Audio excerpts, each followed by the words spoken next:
Сәлеметсіздер ме, құрметті әріптестер? Менің аты жөнім Майра Рахымбайқызы.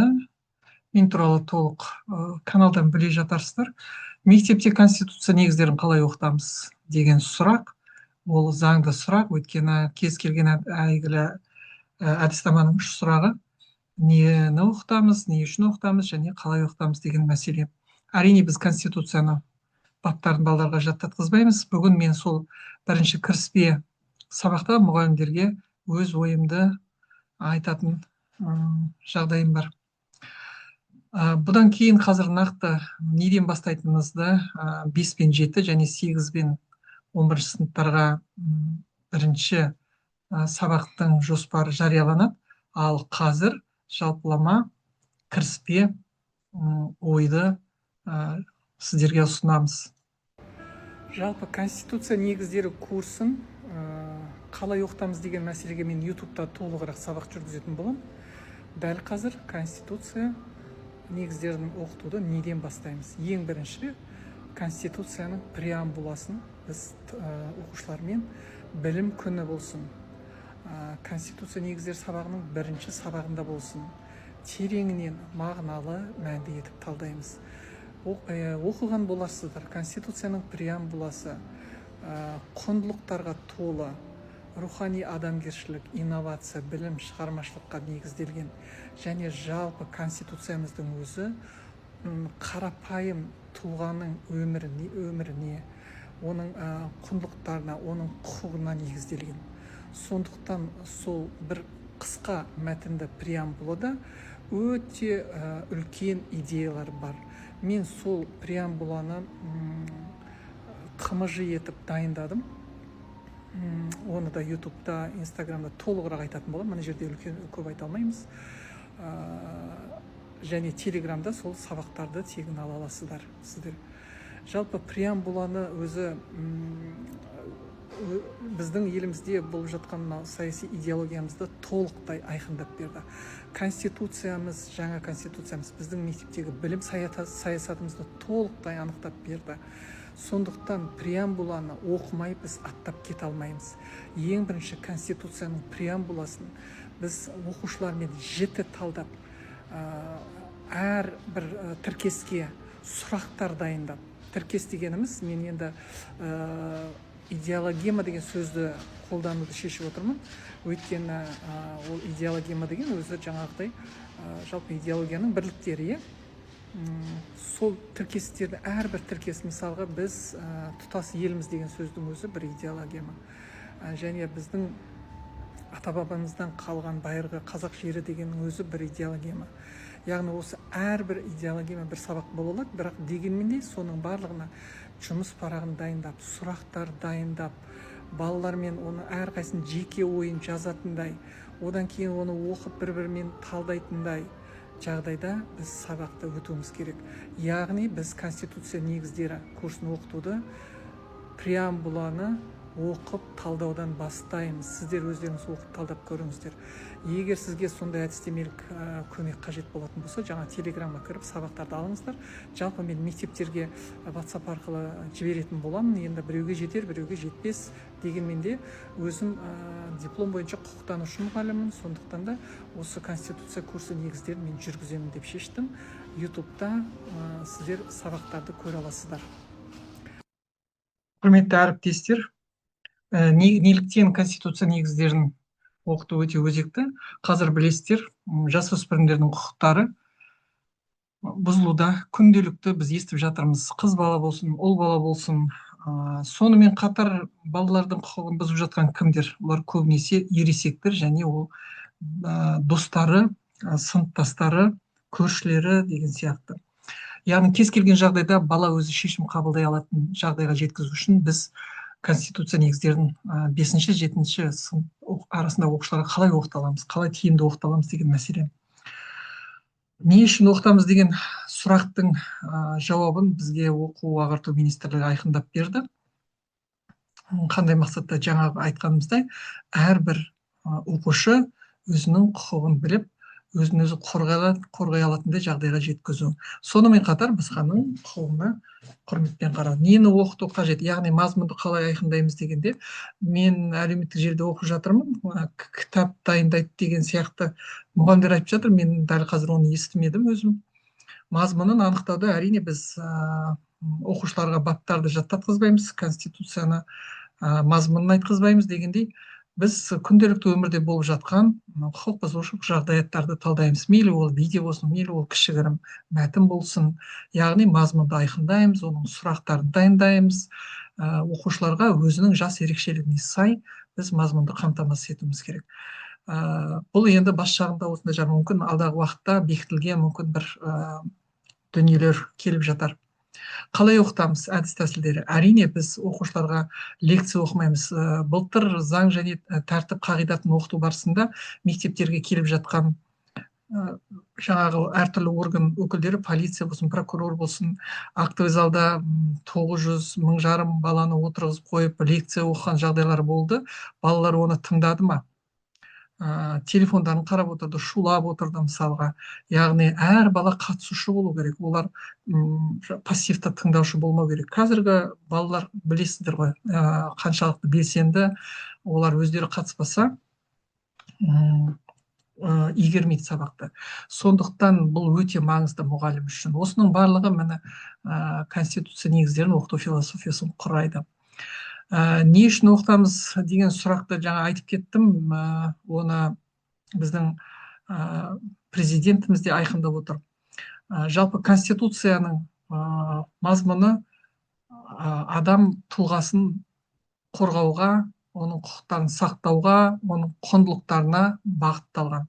Сондықтан да бұл конституция біздің ең бірінші құндылығымыз болу керек. Мұғалімдер, осы пәнді, осы курсты оқытатын мұғалімдер болсын, мектеп басшылары болсын, дәл қазіргі кезде мектепте тіпті құқық бұзған оқушының өзіне де біз қатты сөйлей алмаймыз. Бұл заңға қайшы, бұл бала құқығының заңдарына қайшы. Егер бала құқық бұзған жағдайда да онымен байыпты түрде, байсалды түрде әңгімелесу, не үшін жасағанын түсіну бізге, оның ішкі жан дүниесінде не жатқан. Сондықтан біз өзіміз конституция негіздерін оқыта отырып, баланың құқықтарын бұза алмаймыз мектепте. Енді әрине ең бірінші заң мен тәртіпті құрметтеуді үйретуіміз керек. Бұл қоғамның талабы. Нені оқыту қажет деген кезде күнделікті бақылаңыз.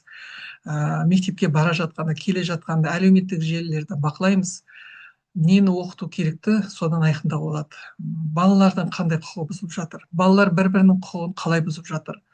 Мысалға мен күнделік календарный тақырыптық жоспар ұсындым.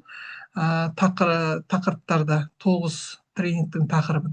Бірақ ол сіздің сыныптағы болып жатқан жағдайға сай келмеуі де мүмкін. Ол телеграмға салдым. 9 сағат және заң және тәртіптен де дайындап календарлық планды салдым. Бірақ сіз сыныпта болып жатқан жағдайға мән беруіңіз керек. Мектепте болып жатқан, мектептің айналасында болып жатқан жағдайларды мазмұн етіп алып, міне соны талдауымыз керек балалармен. Әрине сіз лекция оқымайсыз. Әрине сіз балаларға тұрғызып ұрыспайсыз. Сіз тек қана сұрақ қою арқылы, сол жаңағы жағдаятты талдау арқылы жаңағыдай ақиқатты анықтайсыздар. Сол күнгі тақырып бойынша. Балалардан біз сұрамаймыз, конституция не жазылған? Қандай бапта жаңағыдай кімнің құқығы туралы жазылған? Бұл керісінше, бұл норма менің өмірімде қалай көрінеді? Қалай көрініс табады? Міне осындай сұрақтар талдану керек. Менің, маған, яғни балалар бірінші жақта сөйлеп үйрену керек та. Мысалға мен бұдан кейін мен мынандай адамның мынандай жаңа құқықтарын білдім деген сияқты. Қандай жауапкершілікке тартатынын олар бүгінгі күннен бастап түсіну керек. Енді қалай оқытамыз дегенге қайта оралатын болсақ, конституцияда көрсетілген білім саясаты мен оқыту философиясы, мысалы 3-ші бабын ашып қарасаңыздар, сол жерде жазылған. заң және тәртіп үстемдігін қамтамасыз ету, жалпы ұлттық құндылықтар, ғылым, білім, шығармашылық, инновация. Міне осының барлығы мектептегі оқу мен оқыту философиясының негізіне айналуы тиіс. Біз осыны білуіміз керек. Біз өзімізді қалай ұстау керек екенімізді білуіміз керек. Дәл қазір ешқандай мұғалім, педагог, ата-ана баламен жұмыс жасаудың әдіс тәсілдерін, онымен диалог құрудың, сөйлесудің, әлеуметтік эмоционалды құралдарын біз білуіміз керек, құрметті әріптестер. Ал енді оқыту философиясы мен әдістерін айтқан кезде, қазір бізде мына сыни ойлауды дамыту философиясы барлық мемлекеттік құжаттардың ішіне еніп отыр. Сыни ойлауды дамыту жобасының философиясы, әдістері, тәсілдері бүкіл мемлекеттік құжаттар, ол адал азамат болсын, ол заң және тәртіп болсын, ол таза Қазақстан болсын, ол басқа да маңызды құжаттар осы жалпы адамның бірінші ойлауын, ойшылдығын мен не істедім? Мен қандай залал келтірдім? Бұл залалдық мен қалай өтеймін? Бұл проблема неліктен туындады? Менің көзқарасым қандай деген сияқты. Яғни балалар алдына қойылған проблеманы шешу жолдарын қарастыру. Қоғамда қандай проблема болып жатыр? Мектепте, сыныпта қандай проблема болып жатыр? Оның барлығы сыни ойлау дамыту, дағдыларын дамытуды, дұрыс дамытуды талап етеді.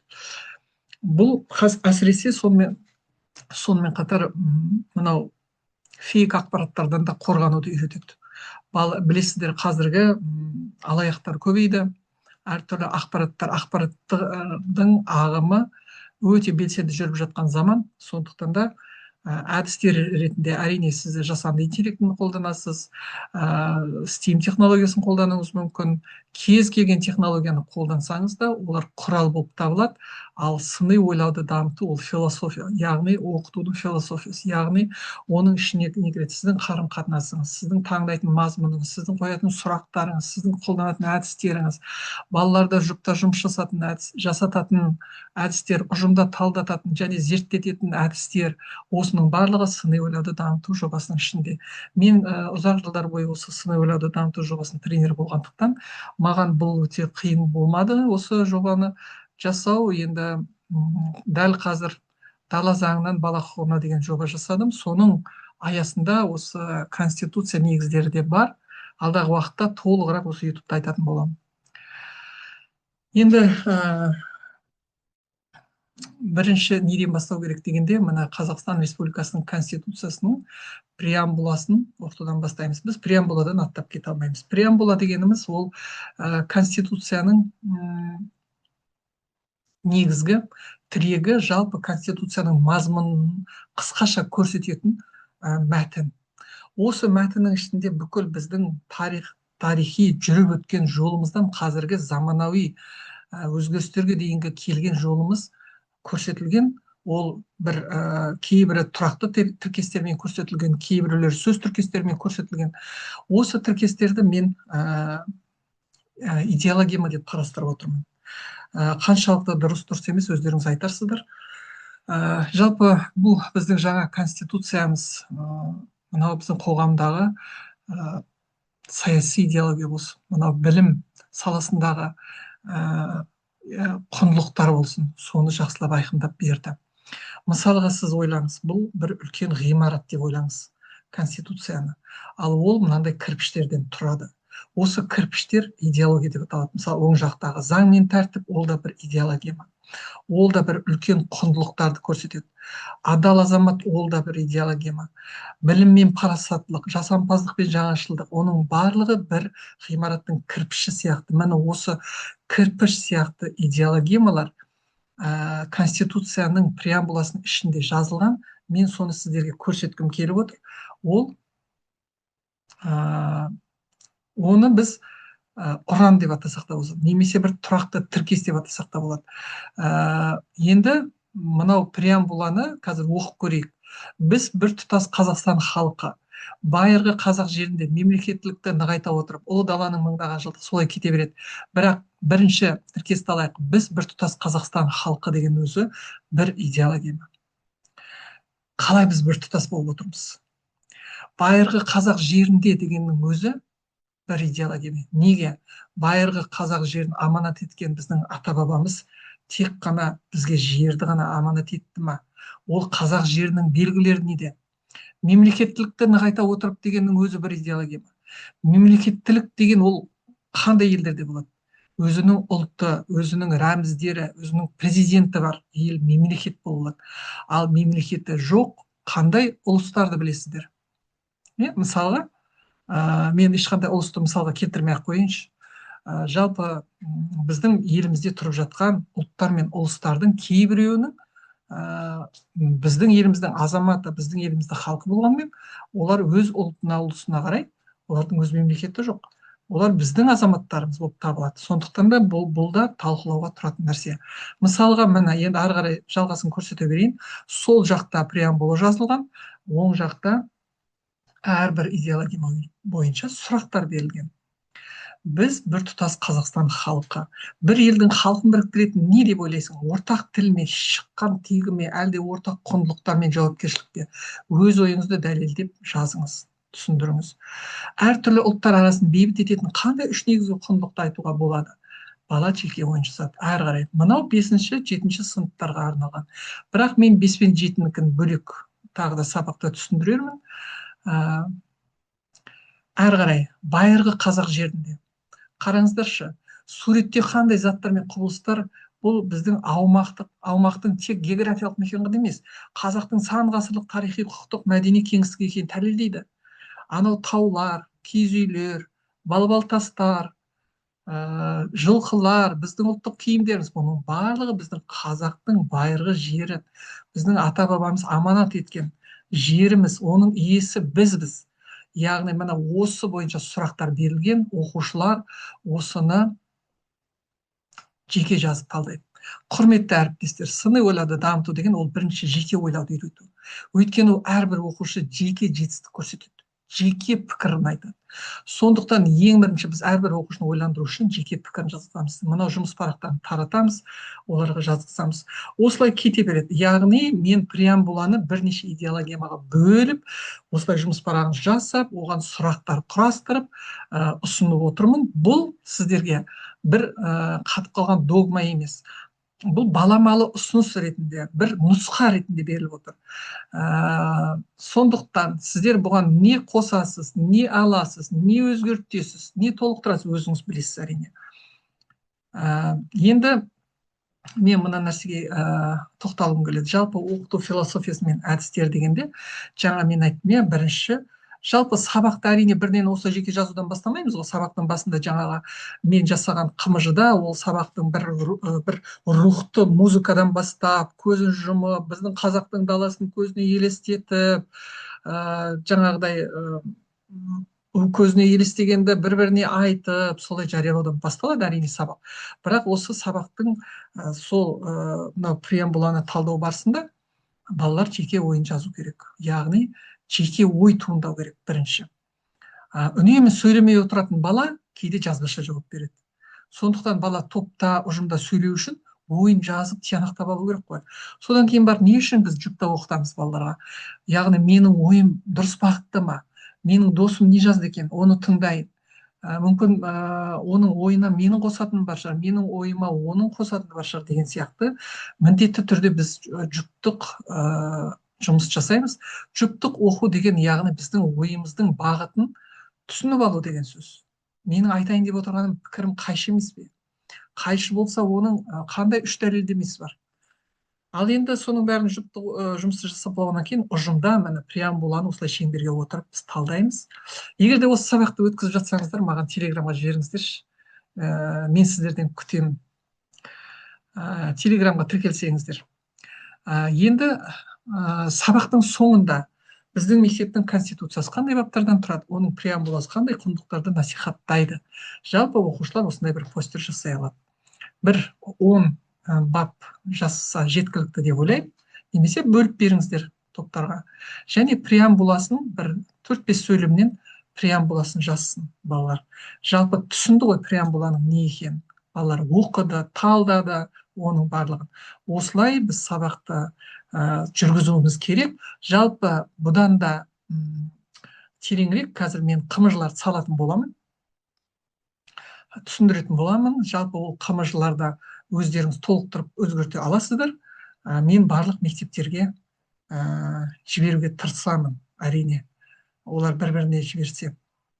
Осымен мен аяқтаймын. Бұдан кейін мен енді бұл сабақты білім күні өтсеңіз де болады, және мынау Конституция негіздері курсының бірінші сабағы ретінде өтсеңіздер. Бұл сабақты екіге бөліп өтсеңіздер де болады. Неге? Өйткені жаңағы 15-14 идеологема ол өте көп бір сабаққа. Оны екіге бөліп те қарастыра аласыздар. Мүмкін сізде оқушылар аз шығар. Жақсы, мен осымен аяқтаймын сабағымды. Сұрақтарыңыз болса, осы телеграмда жаза бересіздер деп ойлаймын. Мынау менің номерім, WhatsApp-қа шығып ресурстарды ала аласыздар, немесе телеграмнан алып жатқан шығарсыздар.